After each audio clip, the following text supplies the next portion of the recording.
Olá, tudo bem com você? Hoje eu tenho a alegria de ter aqui no meu canal o irmão, amigo Abel Daniel Córdova. Ele é de Cuba, natural de Cuba, um jovem adventista, nasceu num lar adventista. Atualmente ele frequenta aqui no Brasil a igreja de Jardim Maringá, onde ali atua como o responsável pela sonoplastia e transmissão também dos cultos na igreja. Um jovem ativo ali na igreja e tem uma história bastante interessante neste momento em que a ilha de Cuba está vivendo uma situação tensa, complicada. A conversa aqui vai ser, eu creio que, bastante instrutiva também, mas não só para mostrar aqui alguns detalhes de bastidores ou da realidade cubana, mas também mostrar a trajetória de um jovem de fé que sonha com uma vida diferente, tem planos para o futuro e, sobretudo, um jovem que também anseia a volta de Jesus. Abel Daniel Córdova. Abel, prazer te conhecer aqui no canal, ainda que à distância, e muito obrigado por aceitar o convite de participar desta entrevista. Opa, o prazer é todo meu. Obrigado pelo convite e estou aqui para responder as suas perguntas e esclarecer as dúvidas de cada um de vocês aí. Ok, que bom. Antes de nós começarmos aqui a nossa conversa, eu já falei desses livros aqui em alguns vídeos, algumas lives, eu quero só reforçar algumas leituras que são da Casa Publicadora Brasileira, a editora aqui adventista no Brasil. Um deles, eu até tive o privilégio de ser o editor desse livro, Ainda que Caiam os Céus, do pastor Mikhail Kulakov. Neste livro aqui, o pastor Kulakov conta como foram ali as agruras, né, durante o regime soviético, o regime comunista soviético na ex-União Soviética. Ele, o pai dele, que também foi pastor, e outros líderes da Igreja Adventista foram perseguidos duramente. O pastor Kulakov, por exemplo, foi preso e enviado para a Sibéria. E as acusações eram as mais estranhas possíveis, né? No caso dele, foi acusado de fazer reuniões antissoviéticas, quando na verdade era um pequeno grupo de oração e estudo da Bíblia. Então ele conta ali realmente situações muito complicadas vividas durante um regime ali comunista na ex-União Soviética. Outro livro que eu acabei de ler, por sinal, com a minha família, em nossos momentos de leitura em família, é este aqui, A Cruz de Maria, também da CPB. O nome da autora é um pouco impronunciável, né, para nós aqui, mas ela Uhum. é ucraniana e conta também da experiência que os ucranianos tiveram, experiência negativa, terrível, na verdade, que eles tiveram sob o regime comunista também lá no país deles. Coisas como o Holodomor, né, que foi uma matança terrível promovida pelo governo, pela ditadura russa ali na Ucrânia. É uma história dramática, porém também muito bonita, porque a gente vê a mão de Deus conduzindo as pessoas mesmo em meio a essas crises terríveis. E eu quero lembrar a você que está nos acompanhando agora, que aqui no canal eu tenho uma entrevista com a irmã Svitlana Samoilenko. Ela é ucraniana e passou parte da infância justamente nesse regime comunista lá na Ucrânia. Na entrevista que eu fiz com ela, ela conta como era, como, né, a igreja também enfrentou perseguições naquele país. E, finalmente, um livro mais ou menos recém-lançado pela CPB, Prisioneiro em Cuba, do pastor José Cortés. Eu tenho aqui no canal um vídeo, minha esposa fez uma resenha, né? Eu gravei com ela esse vídeo, e ela fez uma resenha bem interessante desse livro aqui, que mostra a história de um pastor lá na ilha de Cuba, no país do nosso amigo aqui convidado, o irmão Abel, como esse pastor sofreu, né, sob aquele regime, foi preso, claro que injustamente também, e mesmo na prisão ele fez uma obra maravilhosa para Deus. Um livro muito interessante. José Cortés serviu a Igreja Adventista como pastor por mais de 50 anos. Doutor em psicologia, atualmente desfruta de sua aposentadoria após um ministério desenvolvido em várias partes do mundo. Recomendo, livro muito bom. E como estamos falando de Cuba, nada melhor do que chamar para conversar um amigo, um irmão cubano, porque ele vivenciou isso aí. Se eu não me engano, né, Abel, você viveu por 18 anos lá em Cuba e há 2 anos está no Brasil, é isso mesmo? Isso, ainda não completa 2 anos, estou há 1 ano e 8 meses. Em outubro vai fazer 2 anos mesmo.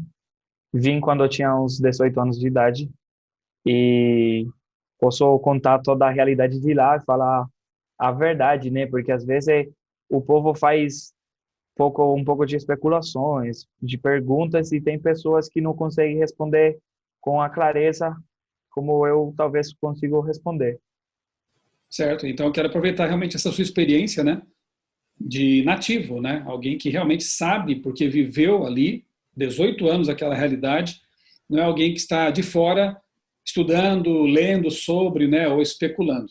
Antes de eu começar aqui perguntando um pouco sobre a sua vida mesmo, da igreja lá em Cuba, Abel, resume para a gente aí o que está acontecendo lá agora, porque a gente aqui só acompanha pelos noticiários, né? Você tem contato com parentes ali, eu sei que é difícil a comunicação com eles, mas você tem mantido contato com eles. Então, resumidamente, o que está acontecendo neste momento lá em Cuba? Resumidamente, hoje o povo está se manifestando em contra da ditadura. Virou para as ruas fazer protestos e quer que acabe a ditadura comunista, porque chegou um período no que fechou tanto, apertou tanto o povo, foi tanto sofrimento, tantas necessidades que veio passando até agora, que foi um ponto principal para o povo se manifestar e arrumar essas protestas que estão tendo hoje. E o governo de lá respondeu também de uma maneira agressiva, e também foi outro ponto inicial que fez o povo se rebelar ainda mais, entendeu? Porque eles foram pedir ajuda e o governo retrucou com forças armadas, e então o povo já se retrucou de novo também para eles, entendeu? Então, o presidente é Miguel, né? O presidente que é um Isso. títere, digamos assim, né, da família Castro, né? Porque ele também segue a mesma linha ali da família Castro. Ele investiu contra o povo, foi isso? Isso mesmo. O presidente deu um discurso falando que a ordem de combate estava dada para a rua os revolucionários. Ele mandou as forças armadas, mandou as forças especiais de Cuba, brigadas especiais, lutar contra um povo desprotegido. Isso é uma coisa absurda, né? Mandar forças especiais totalmente armadas contra um povo desprotegido que está protestando para ter uma liberdade, para ter um pouquinho mais de liberdade, né? E esse foi um pontapé principal para o povo. O presidente retrucar dessa maneira com o povo. Uhum. Ok, bem, a gente tem orado, né, pela situação dos cubanos, pela nossa igreja, nossos irmãos também lá. Agora estou orando também por sua família, Abel. Eu sei que você Obrigado. tem ali os seus parentes e imagino a sua preocupação por estar acompanhando à distância, né, essa situação ali tão delicada, né, que Deus intervenha realmente e ajude o povo de Cuba a também conquistar, né, mais dignidade, liberdade, aquilo que vocês tanto ansiaram, né, por tantos anos. Mas vamos voltar agora um pouco lá no passado. Eu queria que você falasse um pouco de você, Abel.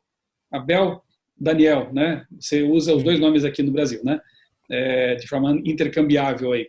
Mas conta um pouquinho da sua infância lá em Cuba, como foram os seus primeiros anos. Quer saber um pouquinho também do contexto ali social, né, em que você vivia, tá bom? Para a gente conhecer um pouco mais da sua história. Todo lugar que me pergunta como que foi minha infância, como que foi, eu falo, sempre falo. Eu brincava com terra. Minha infância era sair na rua da minha casa, brincar com terra e jogar com os meninos que brincavam com terra também na frente da minha casa. Não teve outra coisa, não foi de viagens, não foi de turismo, não foi de nada disso. Essa foi a minha infância, brincar com terra, as nossas brincadeiras de menino, de criança eram essas. Não tínhamos brinquedos, não tínhamos essas coisas que hoje tem outras pessoas, né? Outras crianças. Mas você fala que não fez turismo, mas a gente ouve falar que Cuba é uma ilha turística. O que houve? Então, Cuba é uma ilha turística para os turistas, né? O turismo é um paraíso proibido ao seu povo. Essa é a verdade de Cuba. Nos 18 anos que eu morei lá, nunca fui num lugar turístico em Cuba. Nunca. 18 anos morando lá. Porque é sumamente impossível. No começo, o governo proibia os próprios cubanos ir nos lugares turísticos, porque isso era permitido para estrangeiros. Aí depois ele foi só permitindo pessoas que tivessem muito dinheiro. Isso quer dizer que você tinha que ter muito dinheiro mesmo para conseguir ir num lugar turístico em Cuba. Era bem complicado. Eu e a minha família nunca foi.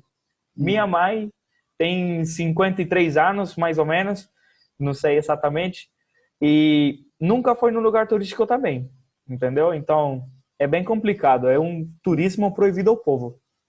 Então, você diz que somente os mais ricos, né, aí em Cuba, lá em Cuba, podem ir a esses lugares.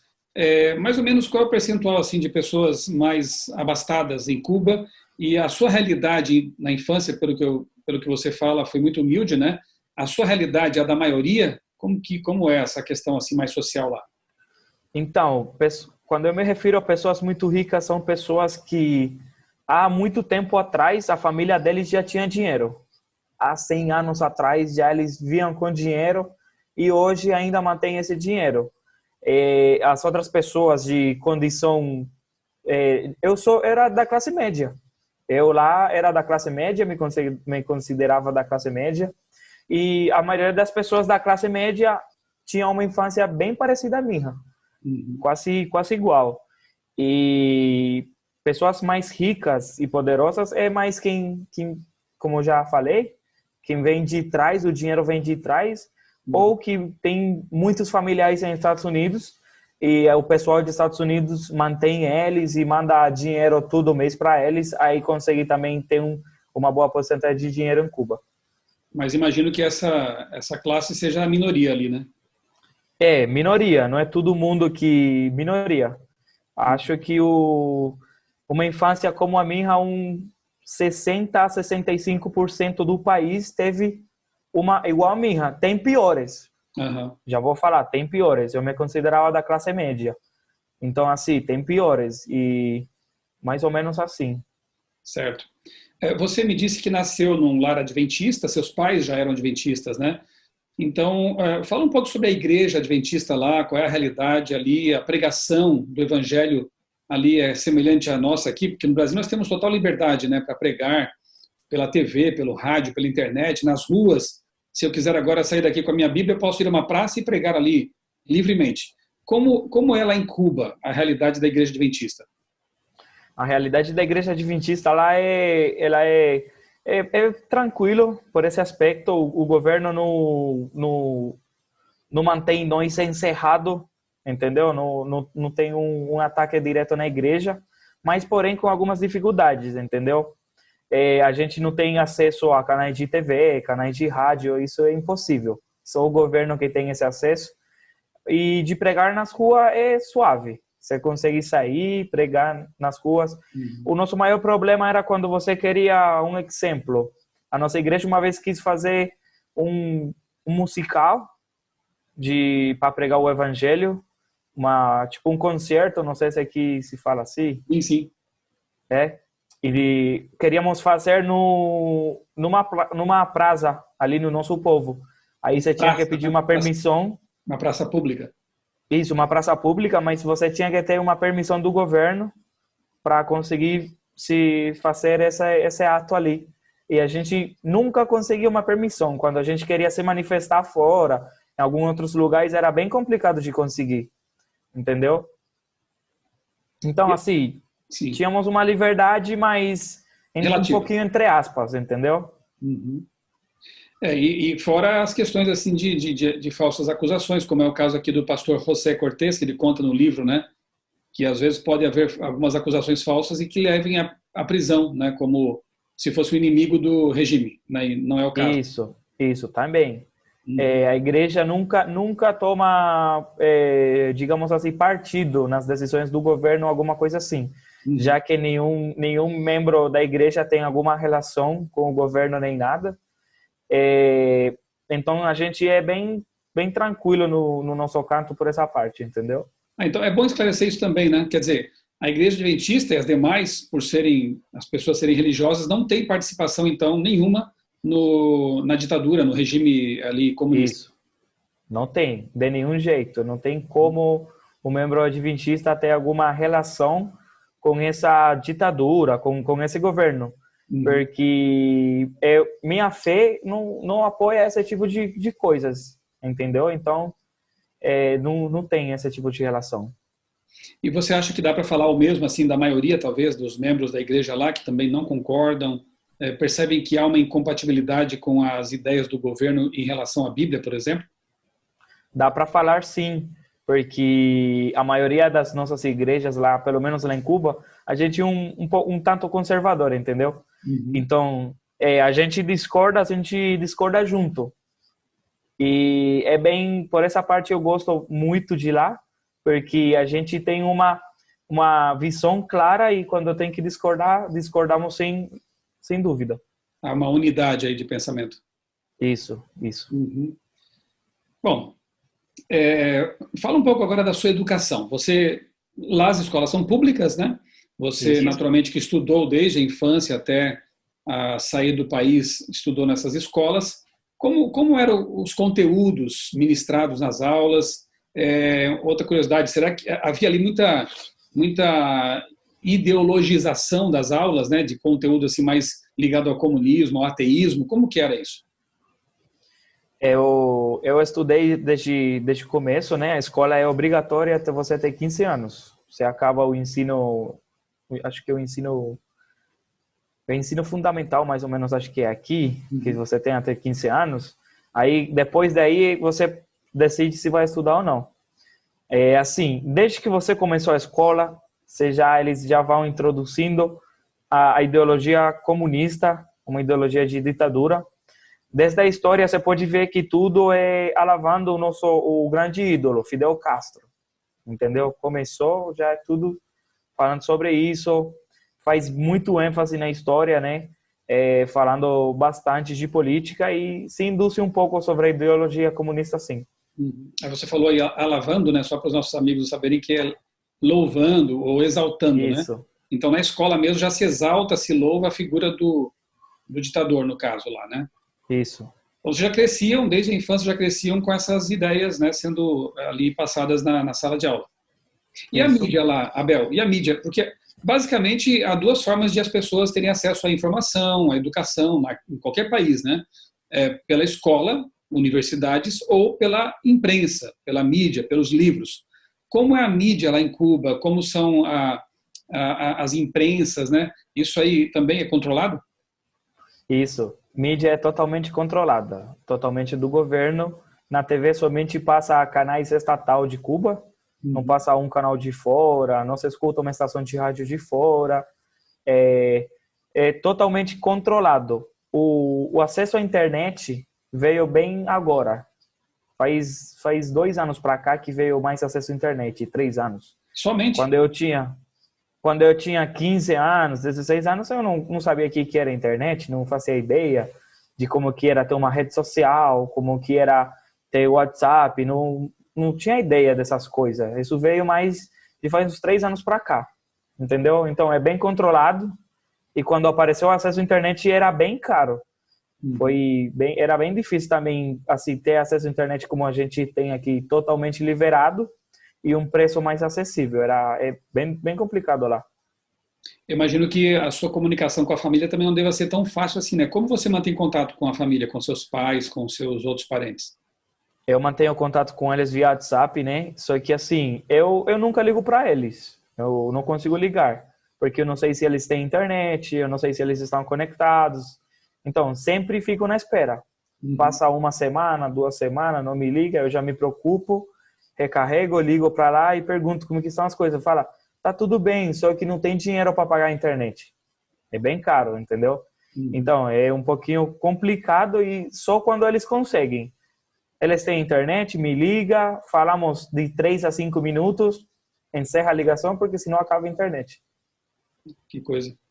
Bom, você disse que a mídia, a escola, são controladas pelo governo, pela ditadura.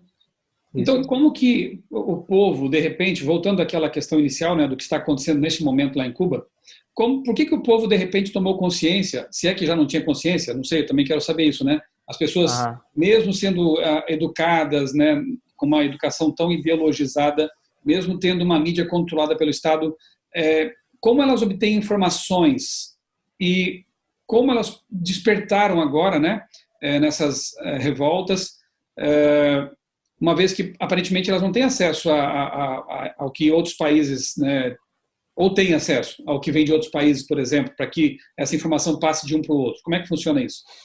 Às vezes passa uma que outra notícia de países de fora, essas coisas, mas é sempre apoiando a mesma ideologia, entendeu? Passa bem pouco a realidade, entendeu? Então, assim, o povo sempre teve a consciência, eles sempre conscientizaram a necessidade, sempre esteve passando trabalho, sempre esteve procurando alguma coisa melhor. Só que assim, acredito que o povo ainda não tinha a coragem de se posicionar. Uhum. Então, o povo, ao não se posicionar, as coisas continuavam iguais. O governo já estava posicionado, nós já estava com necessidades, nós já estava passando trabalho, então o povo não tinha se posicionado e o governo continua igual. Hoje, o que acontece? O povo se posicionou. O povo falou, vamos nos posicionar, vamos ver o que acontece. Chegou ao limite, então. Isso, chegou ao limite, falou, acabou, porque a pandemia foi um fator importantíssimo nesse posicionamento do povo. Que houve? Sistema de saúde colapsou totalmente no comecinho de grave da pandemia. O sistema de saúde cubano colapsou. Simplesmente não conseguiu segurar, começaram a morrer as pessoas, começaram a não ter atendimento, porque não tem as condições mesmo necessárias, entendeu? Então o povo, ao ver essas coisas, falou, vamos nos posicionar. Tanto que em plena pandemia, sistema de saúde colapsado, o governo tirava a energia do povo durante 6, 7 horas por dia. Puxa. Então, assim, o povo ficava muito tempo sem energia, sem condição, sem saneamento básico, e o povo falou, chega, vamos nos posicionar, né? Aí o povo, ao se posicionar, com manifestações pacíficas, porque eles somente saíram para a rua pedindo liberdade e pedindo saneamento básico. Esse foi o início de tudo. Ninguém começou uma luta. Vamos lutar, vamos... Não. Queremos saneamento básico, queremos higiene, queremos hospitais, queremos saúde. Mínimo, isso foi o que o povo falou. Entendeu? Uhum. Só que assim, o presidente, ao ver esse posicionamento, ele que estourou o povo. Ele mesmo, com a ordem de luta e mandar as forças especiais a lutarem com o povo, ele fez que o povo se posicionara agressivamente também. Sim. Bom, quando você abandonou, você hoje é um refugiado no Brasil, certo? Uma condição de refugiado. Certo. Você foi acolhido, inclusive, por uma família adventista, né, em São Paulo, da mesma igreja que você hoje frequenta, né, que é algo realmente bonito e louvável, né? Hoje você vive com essa família adventista que o acolheu como filho praticamente, né? Isso mesmo. Mas por que você por que você abandonou Cuba? A pergunta é quase óbvia, né? Muitos cubanos têm deixado ali a ilha, né? Ido para os Estados Unidos e outros lugares. Você acabou vindo parar aqui no Brasil. Mas então conta um pouco como foi esse processo, Abel. Quando você deixou Cuba e como foi esse processo? Deve ter sido algo bem complicado também, né? Foi bem complicado no começo, porque, assim, eu teve 15 anos, eu falei, eu vou embora de Cuba. Eu não quero isso para mim. Com 15 anos, eu falei, eu vou embora. Eu não quero esse sistema, não quero essa maneira de viver nem para mim, nem para os da minha família. Então, sempre teve essa percepção na cabeça, vou embora. Aí eu completei 18 anos, completei os médios para ir embora, fui embora. E assim, foi bem complicado no começo, porque eu nunca imaginei vir para o Brasil. Essa é a verdade. O Brasil nunca foi objetivo de nada. Eu pesquisei todos os países da América do Sul para morar, menos Brasil. Eu falei, Brasil não vou, porque é outra língua, é outra coisa e vai ser complicado. Não vou conseguir falar esse idioma, entendeu? E já está falando agora. Graças a Deus, né? Aprendi a falar um pouco desse português aqui, né? E, assim, nunca pesquisei, nunca pensei. E quando eu cheguei aqui, eu saí de Cuba, ilegalmente, de avião para Guiana. Eu tinha pagado um dinheiro para uns caras para me levar para os Estados Unidos. Fugindo mesmo. Isso era tudo ilegal, porque Guiana é livre visado. Só que, assim, para você entrar em Guiana, você precisa de requisitos. Ou seja, você tem que ter uma quantidade X de dinheiro no teu bolso e e alguns requisitos para você ser aceito lá. Não é só que é livre visado e entrar, entendeu? E então, eu não tinha esses requisitos, não tinha dinheiro, não tinha nada. Eu simplesmente fui porque os caras falaram, é Guiana. E eu fui para lá, eu cheguei na aduana de Guiana e a oficial da aduanas lá ficou me olhando, pegou uma folha e começou a olhar a folha e começou a me olhar. Falei, meu Deus, vou preso. Já era, porque eu não tenho nada aqui. Aí a mulher me olhou de novo, olhou para a folha e falou, pode entrar. Eu falei, oxe, beleza. Ela firmou a minha visa ali, entrei. Tinha uns caras me esperando lá na porta, me pegaram lá, levaram para uma casa, fiquei 3 dias lá. Depois desses 3 dias vim para a fronteira com o Brasil, lá em Roraima. Vim para a fronteira e atravessei de carro a fronteira até o posto federal da fronteira. A fronteira era uma linha amarela, um posto federal do lado.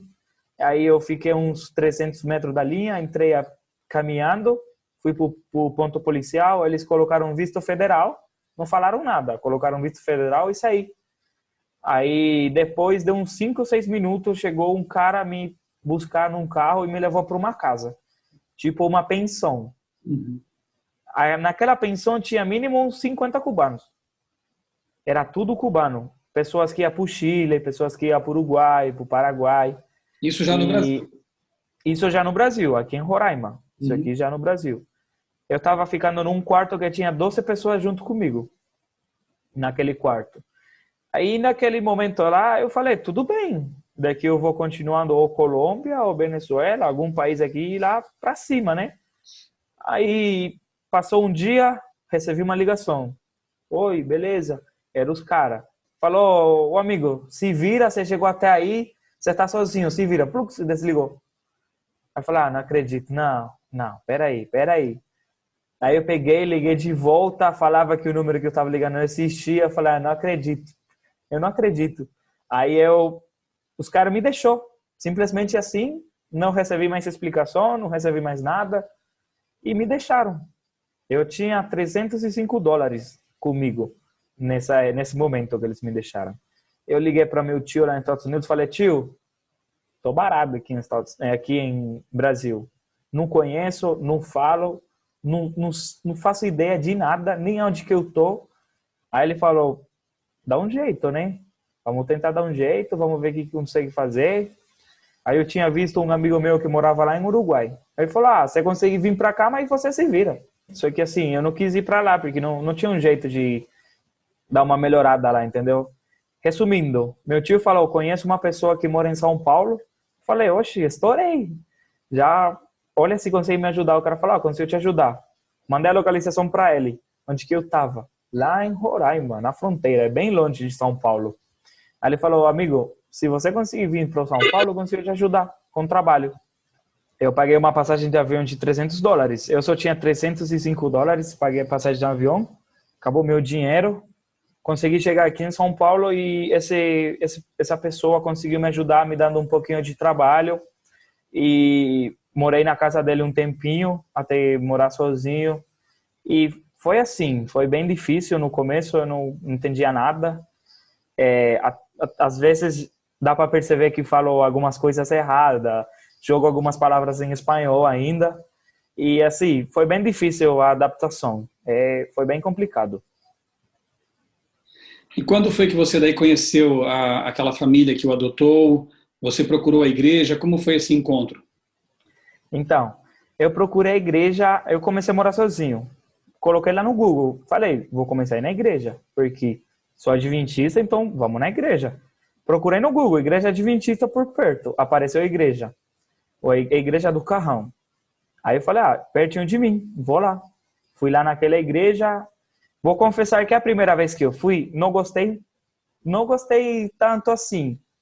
Porque assim, eu cheguei falando espanhol, ninguém me entendia, eu não entendia ninguém. Então assim, não teve aquela comunicação, ninguém falou comigo, nem nada, tá ligado? Aí eu peguei e falei assim, vou para a nave da igreja tentar entender o sermão. Aí eu fui lá e sentei lá, e só uma pessoa veio e me cumprimentou. Falou, oi, você fala espanhol? Falo, pá, não sei o quê. Oh, bem-vindo, pá, não sei o quê. Aí eu falei, pô, o povo, né, não gostei. E não parei de ir. Aí passou um tempo e voltei naquela igreja. Já depois, quando eu voltei, já voltei falando português. Aí já foi bem mais fácil a comunicação, tudo. E fiz amizade, comecei a fazer amizades com duas pessoas, dois meninos. Eles são primos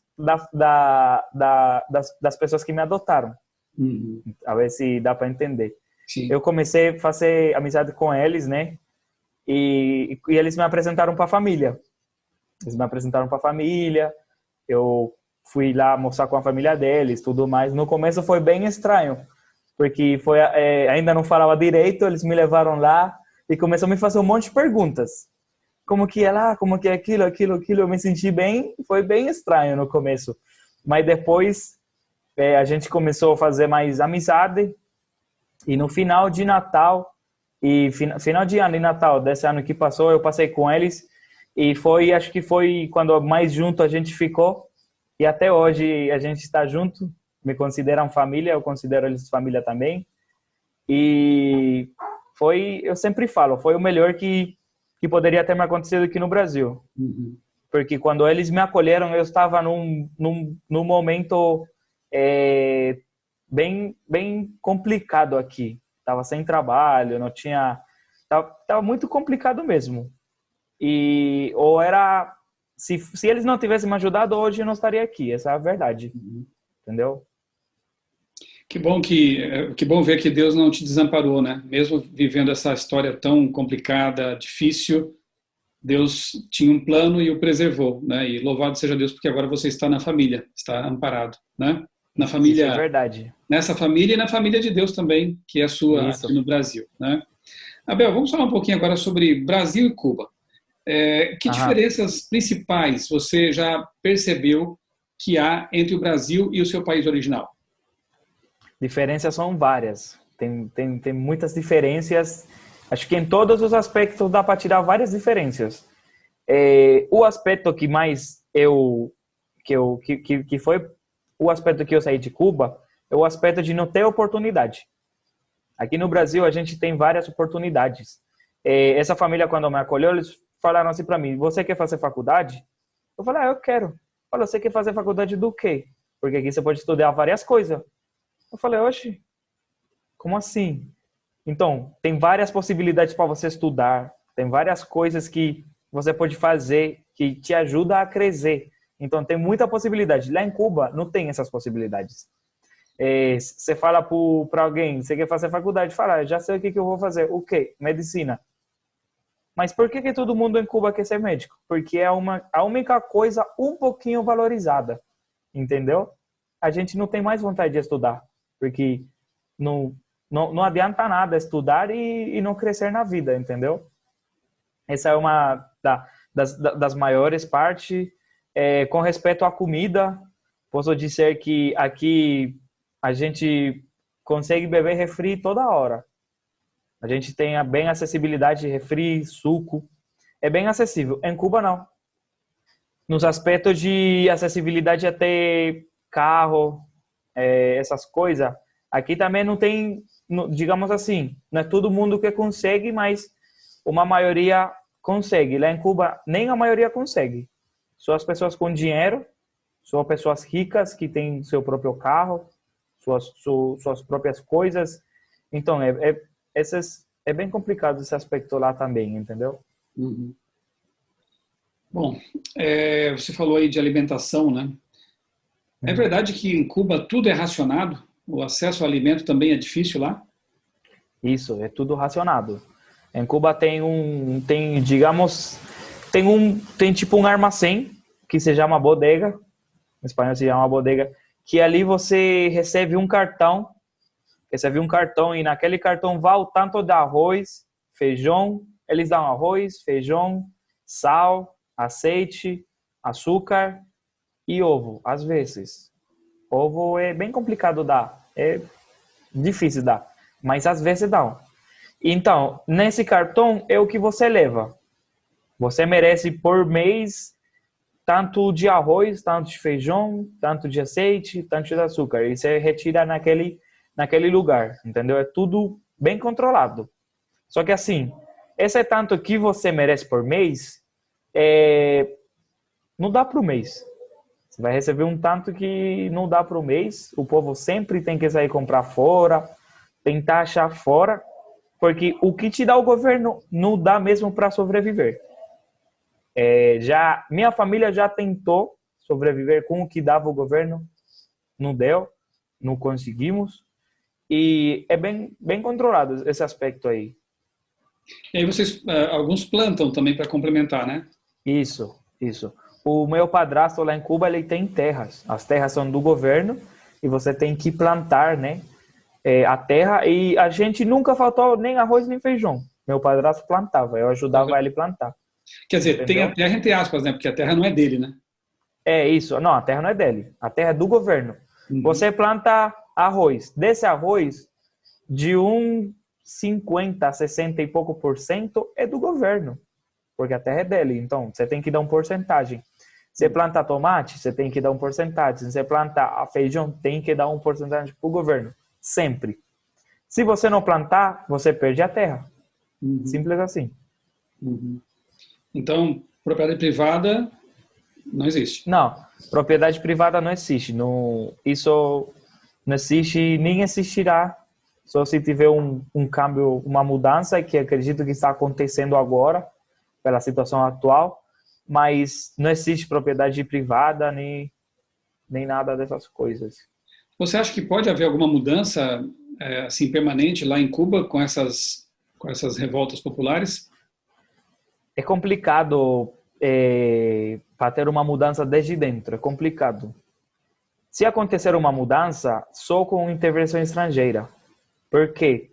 O povo desde dentro pensa, a gente está atuando, manifestando agora, fazendo as manifestações, mas se não tem um grupo político organizado, que, vamos dizer assim, passou um mês, o povo lutou internamente, derrocou o presidente, derrocou a ditadura, quem que vai assumir? Pessoas que têm uma ideologia igual ou parecida. Então, só vai intercambiar a pessoa, mas não vai intercambiar a ideologia. Uhum. Entendeu? E só vai congevar o mesmo. Vai começar bom, ao passo dos anos vai piorar e vai ficar do mesmo jeito. Entendeu? Uhum. Então, eu apoio totalmente o que está acontecendo. Acredito que deveriam acontecer as mudanças, mas sem uma intervenção estrangeira é bem complicado. Uhum. Tanto que, desde os Estados Unidos, a maioria dos cubanos que moram lá estão pedindo porque o presidente atual dos Estados Unidos, John Biden, intervém em Cuba. Só que, assim, no comunicado que ele deu, ele deixou meio claro que os Estados Unidos não ia tomar nenhum posicionamento com a situação atual em Cuba. Entendeu? E é complicado. É bem complicado esse aspecto também de intervenção, tudo, porque tudo começa lá, como eu falei. O povo não quis uma revolução armada. O povo falou, quero saúde, eu quero um hospital para me atender, eu quero mais comida, eu quero isso. Eu não quero derrocar vocês, eu quero que vocês me deem isso. Só que o presidente responder com armas, o povo teve que responder com armas também. Foi demais, né? Abel, por curiosidade, tem algum aspecto, né, alguma coisa do regime comunista lá que você eventualmente apoie, né? Como adventista também, né? Você vê alguma compatibilidade entre aquela ideologia, o que você pensa, o que você crê? O que você me diz? Eu não apoio. Eu sou a favor de que a educação seja de graça, mas assim, educação de graça que não tem valor. Então, não adianta nada. Você forma profissionais para ir trabalhar na roça, entendeu?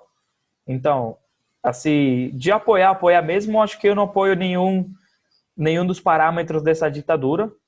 E com as minhas crenças, tá bem longe de apoiar.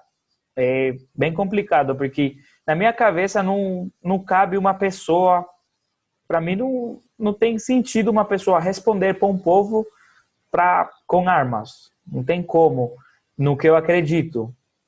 A gente tem que se parecer o mais possível a Jesus, como Jesus viveu nessa terra, a obra que ele fez. E uma pessoa que faz essas coisas não não tá nem de perto com uma imagem assim, como a gente tem que se esforçar para parecer o mais possível. É complicado, é difícil, mas minha ideologia e minhas crenças não dá certo junto com esse regime, com essa ideologia. Uhum. Não tem como dar certo.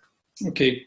Você sabe que aqui no Brasil, você já está aqui há quase 2 anos, né, e deve ter já percebido algumas coisas assim interessantes. Sabe que aqui no Brasil, é, por parte de algumas pessoas, existe certa idolatria, né, ao regime cubano. Eu me lembro que quando eu era ainda pré-universitário, né, eu estava cursando o pré-vestibular, que é uma preparação para você ingressar na universidade, né, prestar o vestibular. E Isso. ali havia professores de história, geografia, que meio que idolatravam, né? É, Cuba, o castrismo. Depois, na universidade, eu cursei jornalismo numa federal também, uma pública, a mesma coisa, encontrei professores que idolatravam, né? Que exaltavam o regime cubano. Como é que você vê esse tipo de coisa aqui, por parte de brasileiros idolatrando um regime do qual você fugiu? Né, então, eu já me topei com várias pessoas desse jeito já, que falam muito bem, só que assim, você fala bem do comunismo, mas não convive com ele. Não consigo entender isso, entendeu? Para você falar sobre isso, você tem que falar sua experiência pessoal. Agora, se você me falar, eu morei 10 anos em Cuba, no comunismo, vim para cá para o Brasil e eu apoio ele, aí é diferente. Aí deveríamos sentar para rever melhor esses conceitos da época que você viu lá e como que está agora, entendeu? Mas a maioria das pessoas que falam isso é porque nunca morou lá. É a realidade. Você vê pessoas que nasceu na sua casa com comodidades, que tem acesso a tudo, a todos os médios, que sua infância foi de boa, que seus filhos estão se tendo uma infância com os brinquedos que eles quiserem, acesso à internet, iPhone, iPad, essas coisas. Mas e você fala do comunismo? Então, vai lá, cria seus filhos lá, para eles terem uma infância como a que eu teve, entendeu? Uhum. Dá muito do que falar isso aí, entendeu? Porque eu não posso alavar o regime dos Estados Unidos porque eu não sei como é que é. Eu não posso opinar de uma coisa que eu não sei, senão estaria mentindo, entendeu? Eu somente poderia falar do que eu vivi, minhas experiências, como que é a realidade. Uhum. Então, essas pessoas que falam, nunca viveu, nunca passou por isso, alava de fora, olha de fora e especula, Uhum. entendeu? Agora você, E sim, é assim. a gente sabe que a maioria dos que fugiram de Cuba, né, que saíram de Cuba, muita gente, inclusive, morre, né, na travessia ali pelo mar, se arriscam, né, nessa aventura triste. A maioria dos cubanos que saiu do país, inclusive a maioria dos cubanos está fora do país, né, está nos Estados Unidos, certo?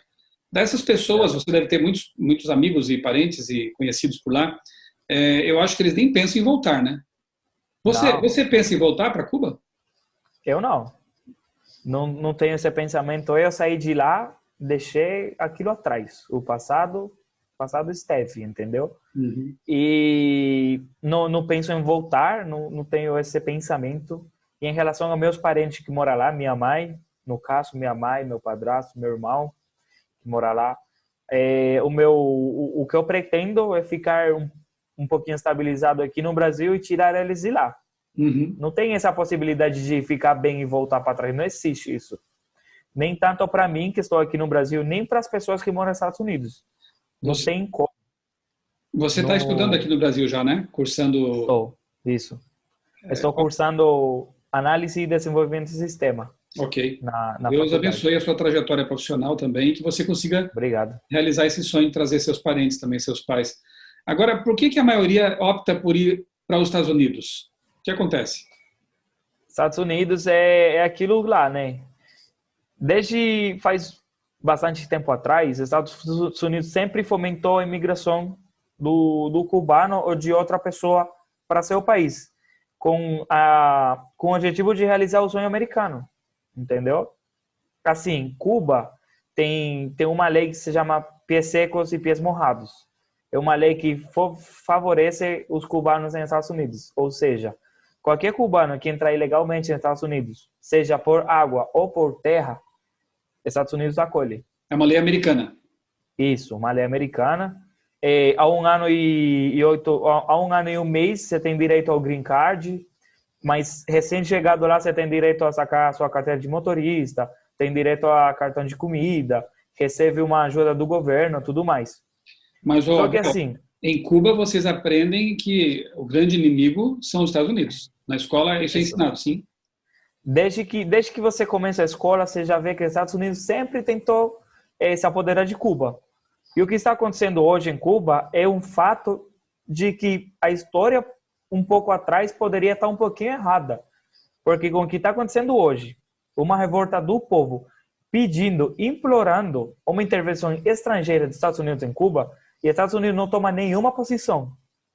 Tanto que eu estava vendo nas notícias que o presidente John Biden firmou tipo um acordo de que não ia conseguir fazer uma intervenção. Não tenho todas as informações, mas ele se posicionou a não intervir. O posicionamento dele até agora. Então, se ele sempre quis, porque agora tendo a grande oportunidade, o povo cubano apoiando ele, por que não faz? Uhum. Entendeu? Dá do que falar. E ele sempre, assim, o cubano chega lá, o cubano não é maltratado, o cubano não é menosprezado, é uma pessoa a mais. Recebe benefícios, recebe ajuda. Posso falar isso porque meus primos moram lá, meu pai, com irmãos que moram lá há 13 anos, 13, 15 anos já. E, assim, nunca teve nenhum problema por ser cubano. Tudo pelo contrário. O governo ajudou ainda mais. Uhum. Abel, você conhece a situação, um pouco que seja, né, na Venezuela? Eu vou comparar assim porque são dois países sob regimes comunistas, né, além da Coreia do Norte, enfim. Venezuela, dá para comparar com Cuba? O que você sabe a respeito de lá e como você faz essa comparação com o seu país? Venezuela e Cuba sempre foram amigos, isso é um ponto essencial. Fidel Castro e Hugo Chávez sempre andaram juntos da mão. Isso é fato. Então, a situação foi sempre quase a mesma. Quase a mesma, sendo que eu não tenho todos os detalhes, não consigo falar com uma certeza que é igual que Cuba, não consigo falar.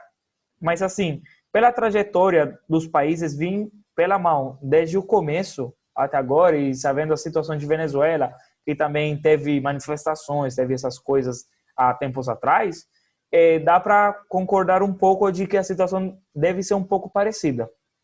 Uma vez de privações, né, de fome, de falta de saneamento, tudo muito parecido. Isso eu não posso dar uma total certeza, mas concordo que deve ser parecido.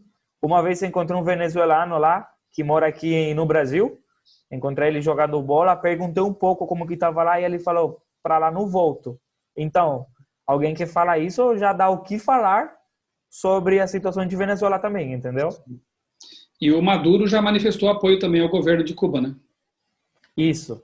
Maduro manifestou tropas para apoiar o governo.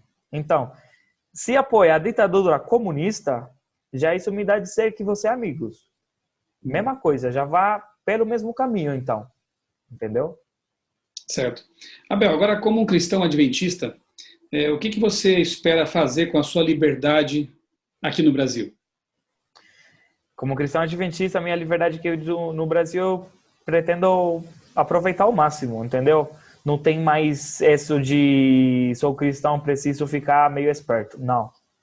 Eu quero fazer as missões ficar leve, eu quero estar lá na igreja envolvido com som, transmissão, fazendo tudo possível para que nossos cultos, nossas lives alcancem o maior número de pessoas. Porque uma das coisas que está acontecendo hoje em Cuba, para mim, são sinais do tempo do fim. Uhum. Quantos sinais já a gente recebeu, essa grande pandemia? Isso que está acontecendo em Cuba é histórico, isso vai ficar para a história. Nunca, em 62 anos de revolução, nunca o povo se posicionou. Nunca. Isso vai ficar para a história. Então, eu pretendo aproveitar essa liberdade ao máximo. Pregar o evangelho e falar para todo mundo que os sinais estão vindo, Deus está voltando, e assim, não precisamos nos esconder mais, porque está num país de liberdade religiosa. E esse tempo meu de tomar cuidado, essas coisas, acabou. Agora você pode se expressar livremente e esforçar para que o evangelho chegue a mais pessoas, o número maior de pessoas possíveis. Amém. Abel, eu acho que só sabe o valor da liberdade aquele que não tinha, né? Isso. Eu faço ênfase nisso aqui em vários brasileiros. Porque às vezes eu tô lá, escuto o brasileiro reclamando das coisas, falo, cuidado. Cuidado do que você pede, cuidado do que você fala. Eu posso falar porque eu venho de onde eu não tinha e não tinha de onde buscar. Então, você tem, seja feliz, seja contente com o que você tem, entendeu? Porque se faltar para você, vai ser pior, entendeu? E eu principalmente sou contra. Eu escuto alguém reclamando, falando, meu, você não sabe o que você está falando. Você não sabe o que é não ter, entendeu? E espero que isso é um pouco para esse projeto aqui, um pouco para conscientizar o brasileiro das coisas que ele tem, essa liberdade preciosa que ele tem, que tem que aproveitar ao máximo. Porque eu venho de um país que... Sim, inclusive você criou um canal para isso também, né? Um canal, você tem um perfil lá no Instagram, uma conta no Instagram, cujo objetivo, ou um dos objetivos, é justamente criar essa conscientização, né? Qual é o canal, Abel, e qual é o Instagram? Isso, eu criei meu canal lá, Cubano no Brasil. Cubano no Brasil. Cubano no Brasil. Escolhi principalmente esse título porque é alguém que veio da onde não tem para um lugar que tem e eu quero mostrar as diferenças, as verdades e o quão importante é ter, o quão importante é valorizar. Eu pretendo conscientizar o povo ó, vocês estão bem, então vamos agradecer mais pelo que temos e não pelo que não temos, entendeu? E o meu perfil do Instagram é @abelcordova01, entendeu? Aí lá eu também vou atualizando da situação atual em Cuba, falo sobre semelhanças e diferenças entre o Brasil e mostro minha vida na igreja, tudo normal lá. É cultural, né? Perfil cultural. Isso. Eu vou deixar aqui na descrição do vídeo os links para facilitar também as pessoas a encontrarem, né? E sabe, enquanto você falava, Abel, eu pensava assim, no fundo, todos nós somos refugiados nesse mundo de pecado, né? Todos nós estamos saindo de um lugar ruim, buscando uma pátria melhor. Você não encontrou ainda, nem eu, né? Na verdade, nós estamos ainda a caminho e o único lugar que realmente vai trazer paz para nós, definitiva, estabilidade, felicidade, nós sabemos muito bem, né? Você e eu sabemos muito bem que é o lar eterno quando Jesus voltar. A Nova Jerusalém e depois a Nova Terra. Eu espero que isso aconteça logo, para que todo o sofrimento, né, o sofrimento pelo qual Cuba está passando agora, outros países também, aqui no Brasil também tem muito sofrimento, muitas pessoas que passam privações, né? Que tudo isso termine logo, para que Jesus volte logo e nós deixemos essa condição de refugiados neste mundo de pecado e viveremos para sempre nossa pátria verdadeira. Abel, eu estarei orando por você, por sua família, pela família que te acolheu aqui no Brasil também, a fim de que a vontade dele se faça, né, na sua vida também e dos demais. Eu quero terminar com uma oração, essa nossa conversa, tá bem? E convido também os amigos que estão nos acompanhando aqui nessa gravação, para que orem também. Orem pelos governantes deste mundo, orem pelas pessoas que têm poder decisório, orem pelas pessoas que estão sofrendo, para que Deus envie recursos e pessoas também bondosas no caminho dessas pessoas, para que, enquanto aguardamos a volta de Jesus, todo tipo de sofrimento possa ser amenizado de alguma forma. E orem pelo Abel, né, para que ele seja realmente um instrumento nas mãos de Deus aqui no Brasil, que os sonhos dele possam ser realizados segundo a vontade de Deus e que ele prospere nos estudos, nas suas conquistas e use com sabedoria essa liberdade de que ainda desfrutamos, não sabemos por quanto tempo, né, mas de que ainda desfrutamos para pregar realmente o Evangelho. Vamos orar? Obrigado, vamos orar. Santo Deus, nosso maravilhoso Pai, Criador, nós te louvamos, Senhor, porque vemos a tua mão dirigindo os rumos da história. Mesmo havendo revoluções, conflitos e guerras, nós também identificamos essas coisas como sinais da proximidade da volta de Jesus, quando então a solução definitiva virá. Ó Deus, por favor, protege aquele povo sofredor ali em Cuba. Protege a família do Abel, Senhor. Seus parentes, seus amigos. E continua abençoando também esse jovem que agora está aqui no Brasil, que foi acolhido pela igreja, por uma família da igreja. Que ele continue também sendo um instrumento poderoso em tuas mãos, estudando, se preparando e levando luz por onde ele andar. Ó Pai, dá-nos a tua paz, que nós possamos estar sempre unidos a ti, entendendo que nós não somos deste mundo. Nosso lar não é aqui. E que em breve este lar seja estabelecido por ti. Essas bênçãos nós as pedimos e agradecemos em nome de Jesus. Amém. Amém. Amém. Abel, muito obrigado por aceitar o convite para vir aqui dar o seu testemunho, contar algumas coisas que para nós são importantes, é bom a gente saber, conhecer, né? E mais uma vez que Deus continue abençoando a sua vida e também de você que nos acompanhou nessa live, nessa gravação, nesse vídeo, que Deus abençoe grandemente a sua vida e também a sua família.